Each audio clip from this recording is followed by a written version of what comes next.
রমজান মাসে রোজা রেখে ইফতারি করে আপনার বিবি মার্কেটে মার্কেটে ঘুরবে, আপনি দায়ুস,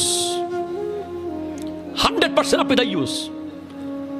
আপনি এখন বলেন হুজুর আমার কথা মানে না, মানবে কেমনে? বিবি আপনার কথা না মানার অনেক কারণ আছে। তার মধ্যে 1 নম্বর কারণ, যেদিন থেকে আপনি নিজের মা বাপকে মানা বন্ধ করছেন সেদিন থেকে বিবি আপনারে মানা বন্ধ করছে। এক বলো হুজুর বিবিরে মানাইতে পারতেছি না, কেমনে মানাবেন? প্রেম করে বিয়ে করেছেন, 5 বছর ধরে সম্পর্ক করে বিয়ে করেছেন, সে তো এখন আর বিবি আর স্বামীর সম্পর্কে নাই, সে তো গার্লফ্রেন্ড বয়ফ্রেন্ড থেকে স্বামীতে কনভার্ট হয়েছে, স্বামী স্ত্রীতে। সে তো আপনাকে আপনি করে আর বলে না, তুমি তুমি বলে। হস্টন না হলো, সে তো মানবে না আপনাকে। 3, বিবি যখন দেখবে যে আপনি শ্বশুর শাশুড়ির কথা ডাইরেক্ট শুনেন, বাপ মাকে অ্যাভয়েড করেন, শ্বশুর বাড়ি থেকে ফোন করলে ডিরেক্ট দাওয়াতে চলে যান, আপনার উচিত হবে যে বলা যে আমার আব্বা আম্মাকে ফোন দেন। 4, বিবি আপনার প্রতিযোগী না, সহযোগী।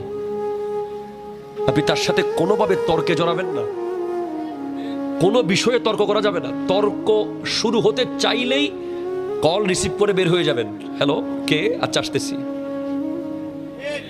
তর্ক শুরু হতে চাইলেই কালকে কথা বলবো, পরশু বলবো বলে স্টপ করে দিবেন।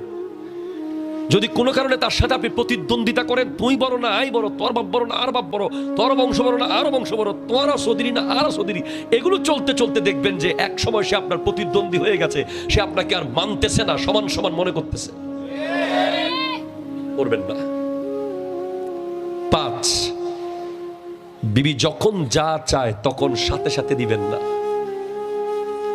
একদম আপনি অনেক ভালোবাসেন, ভাসতে পারেন, কোনো অসুবিধা নেই, একদিন পরে দেন, আস্তে ধীরে দেন।